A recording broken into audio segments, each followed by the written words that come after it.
Bom, a...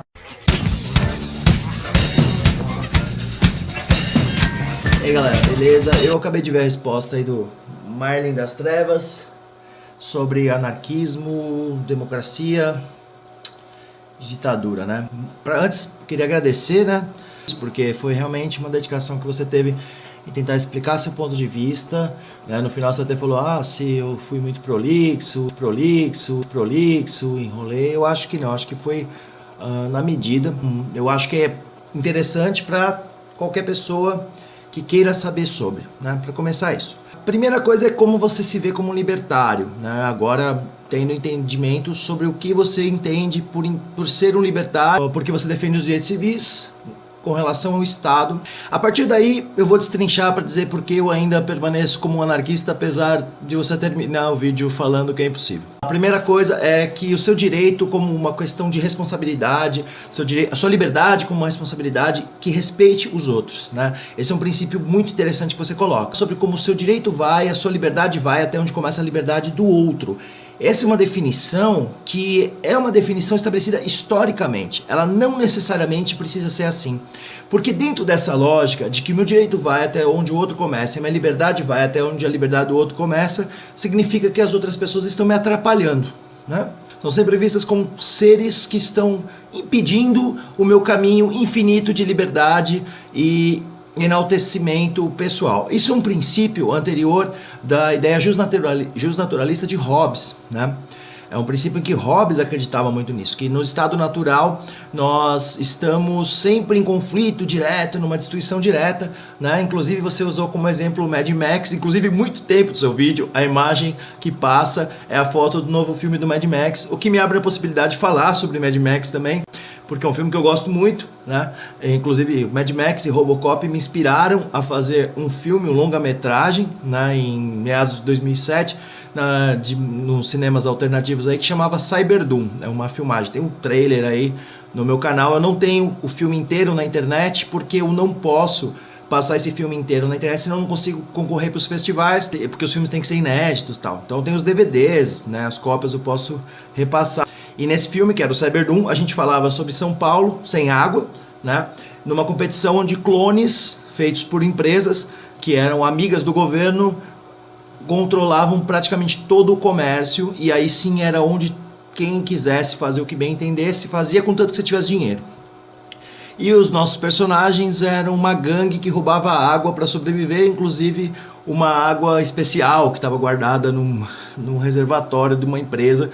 A ideia do filme não era que aquilo fosse uma anarquia, mas era uma análise minha, né, com um amigo meu, que é um cineasta, sobre como se tornaria a sociedade futura de São Paulo, especialmente pela análise real do que nós temos no mundo hoje. Então, por mais que eu acredite que a sociedade possa viver sem um Estado e possa viver sem uma hierarquia e sem a violência, eu sei da possibilidade terrível das nossas formas de organização nos levarem a algo ainda mais drástico do que vivemos agora. Não estou me baseando em sonhos encantados e mundos de pirulitos. Eu não estou me baseando nisso. Eu estou me baseando na possibilidade real de nós podermos nos organizar sem isso. E essa possibilidade se baseia na certeza de que o Estado, seja ele qual for, os governos todos, sejam teocráticos ou democráticos, vão estar sempre ligados a uma forma de manipulação sobre a grande parte da população que não vai estar ciente de como estarem vivendo lá. Mas então não tem como, porque sempre vai ter alguém que vai julgar de forma babababá. E aí esse alguém será Estado? Na sua concepção, sim. Na sua ideia, sim, que é uma ideia justnaturalista. O justnaturalismo se opõe ao materialismo. Existe o materialismo histórico e o materialismo sociológico.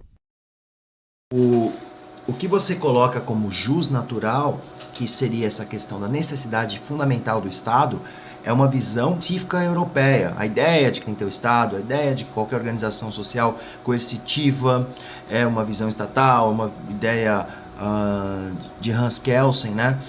A ideia de que o Estado, existe a teoria do direito puro para ele, que o direito só existe mediante a existência de leis, e é onde você também se baseia. Enfim, a questão do que é direito é uma questão da subjetividade histórica humana. Então, cada condição humana, material, real, geram as ideias. Então, as ideias do Estado seriam ideias determinadas pela condição de sobrevivência. A necessidade, por exemplo, do indígena de ser corajoso. Eles precisam ser corajosos para desafiar certas dificuldades da natureza para sobreviverem. Isso se torna uma categoria implícita moral e ética dentro de uma sociedade de grupos indígenas de caça e tal. Esse princípio não quer dizer que o cacique se tornou um chefe de Estado e esse chefe de Estado dá ordem para esse índio ser corajoso. Se ele não for corajoso, ele vai ser preso, punido e tal. Tanto que essas prisões realmente só existem praticamente no Estado moderno, né? Quando nós falamos sobre Estado, nós afirmamos que é a estrutura hierárquica estabelecida sobre privilégios especialmente econômicos.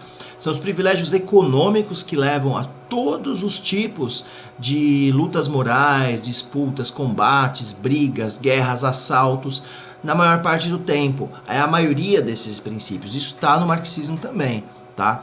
Aí você vai falar, mas sempre tem o cara que é o maluco, que vai lá e chuta o gato, põe fogo na vizinha, sei lá, que vai fazer o diabo, né? Ou Deus, sei lá, dependendo do ponto de vista. Vai vir ferrar com a porra toda, entendi. Tá, e aí esse cara, se a gente amarrar esse cara e tentar cuidar dele com um grupo de médicos aí, especialistas, psicanalistas e o caramba, esses caras são o Estado. Você está determinando que é uma questão do indivíduo ser a regra, o indivíduo que é fora de si, o alucinado, ele é uma regra e não é exceção. Você coloca como se todas as pessoas estivessem ainda naquele princípio de Hobbes do estado do homem natural, como ele diz, ou do direito absoluto de todos sobre todos, e você nega a possibilidade da cooperação entre os indivíduos da sociedade. Como agora, a gente está trocando uma série de informações e conversando, e isso, nesse momento, neste elemento, é uma forma de... não é uma forma de atacar direitos, não, pelo contrário, a gente se complementa ao estarmos fazendo isso. Então meu direito não vai até onde o seu começa nesse aspecto, meu direito amplia-se, a minha liberdade aumenta, justamente porque você está dialogando comigo, né? Mas no âmbito pragmático da sociedade, não necessariamente as pessoas são lobos dos homens. Isso pode ser alterado, isso pode ser modificado e, na minha opinião, deve. A gente tem que lutar para que isso aconteça. O pensador geógrafo russo Kropotkin dizia exatamente isso que você disse. Eu achei isso interessante também, que você provavelmente não entrou em contato com ele pelo que você falou, mas chegou à mesma lógica de raciocínio, de que o comunismo leva ao anarquismo e o anarquismo leva ao comunismo. Ambos buscam o definhamento do Estado, das hierarquias. A razão pela qual você não acredita que isso é possível se dá na sua fé excessiva na lei. Né? Você acredita realmente que a lei define as relações econômicas da sociedade e não que as relações econômicas da sociedade criam as leis. Né? Esse é um princípio muito importante para definir a diferença entre o pensamento marxista e o pensamento materialista, de forma geral, tá? E o pensamento idealista, que foi amplamente criticado tanto pelo anarquismo quanto pelo comunismo. Que aí me leva a outra questão sua, quando você fala que a escravidão ela só não acontece com a permissão do Estado. Quando, na verdade, a única razão do surgimento do Estado foi justa e exclusivamente a escravidão. O período escravagista foi o período em que a humanidade começou a utilizar o Estado com a propriedade privada. A propriedade privada e o Estado andam em comum acordo. É por isso que o anarcocapitalismo não tem como existir, porque a maior das intervenções do Estado na economia é a manutenção e sustentação da propriedade privada. E a propriedade privada, por definição de Proudhon, é um roubo. A grosso modo, é que se ele dissesse que o que é escravidão, e ele tivesse que usar uma única palavra, ele usaria assassinato, para que as pessoas entendessem que a escravidão é eliminar todos os elementos de uma pessoa. Com relação, tem outro ponto que você acha que eu encontrei num debate da internet, assim, mas não foi não. É a questão da social-democracia, né? Isso daí tem origem, sim, no processo marxista de afastamento a princípios do marxismo, especialmente de Bernstein, né? Eduard Bernstein. Ele é um cara que debateu com a Rosa Luxemburgo. A Rosa é uma ativista da social-democracia alemã. Eduard Bernstein vai acreditar de uma forma que moralmente vai se chegar ao socialismo mediante a legislação, e a origem é plenamente vinda do marxismo. Ela emana do marxismo, e aí ele, dialeticamente, digamos assim, ele rompe com alguns detalhes e tal, mas são elementos marxistas. Com relação ao Kelsen, o Keynes, a visão do Keynes, ela é sim de uma redistribuição de riquezas, mas o Estado keynesiano, ele tem um caminho muito diferente do caminho social-democrata, apesar de que na prática eles são parecidos. A ideia do Keynes é realmente impedir uma revolução, uma ruptura mais abrupta, com um viés de destruição do sistema capitalista, uma organização seja lá qual for, né?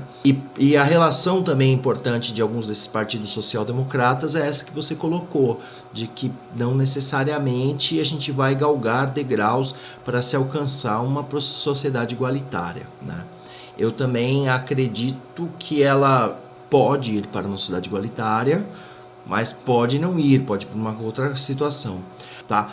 Então, quando eu afirmo isso, não foi porque eu vi na internet uma discussão bacana aí, batuta, e concordei com as ideias, assim, tal. Foi porque eu estou afirmando mediante a ideia do Bernstein e da Rosa Luxemburgo, tá? Sobre esses dois autores aí, que eu vi na época na faculdade, para a gente estar discutindo melhor isso.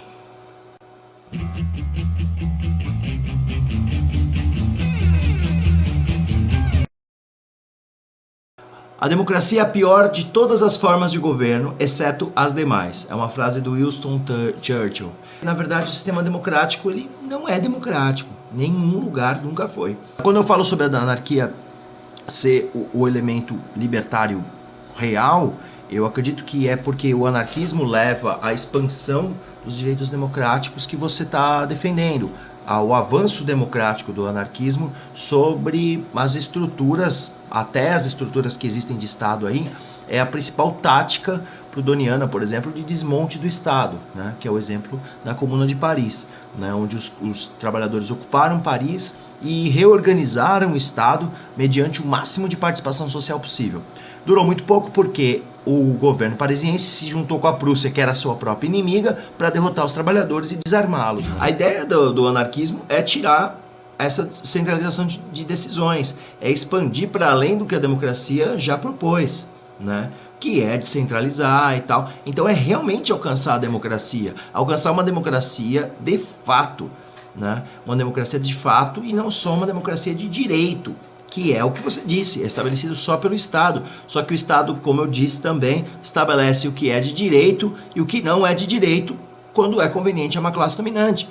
Temos belas ideias sobre direito, mas ele não existe de fato. O direito não existe. O que existe é um Estado que tem uma força de uma classe que, se houvesse um anarcocapitalismo, como o pessoal fala, na verdade seria o capitalismo em si. Impossível sem Estado o capitalismo, porque a moeda ela é cunhada por uma determinação de imposição, né?